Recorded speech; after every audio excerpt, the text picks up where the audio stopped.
વડોદરા શહેરના સુરસાગર કિનારે હઠીલા હનુમાનજીને 225 કિલો કેરીનો મનોરથ અર્પણ કરવામાં આવ્યો હતો. વડોદરા શહેરના ઐતિહાસિક સુરસાગર તળાવના કિનારે આવેલા પૌરાણિક શ્રી હઠીલા હનુમાન મંદિરે ભક્તિમય માહોલ જોવા મળ્યો હતો.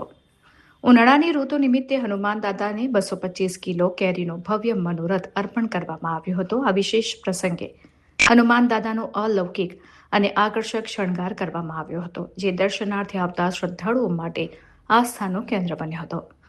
દાદાના દિવ્ય દર્શન કરવા માટે મોટી સંખ્યામાં ભક્તો મંદિરે ઉમટી પડ્યા હતા.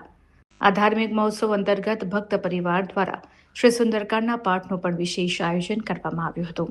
મંદિર પ્રશાસન અને આયોજક પરિવાર દ્વારા વડોદરાના તમામ મારુતિ ભક્તોને દાદાના દિવ્ય આમ્રકૂટ દર્શન અને સુંદરકાંડના પાઠનો લાભ લેવા માટે ભાવભર્યું આમંત્રણ પાઠવવામાં આવ્યું હતું.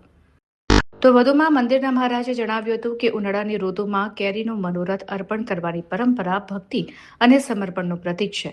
હનુમાન દાદાના આશીર્વાદથી સૌના જીવનમાં સુખ, શાંતિ અને સમૃદ્ધિ આવે તેવી પ્રાર્થના સાથે આ આયોજન કરવામાં આવ્યું છે.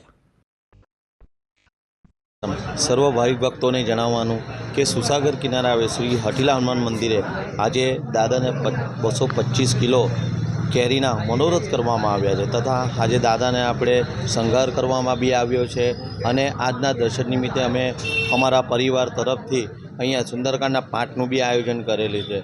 તો આજના તમામના દર્શનનો લાભ લેવા અમારે નમ્ર વિનંતી છે. જય સિયારામ.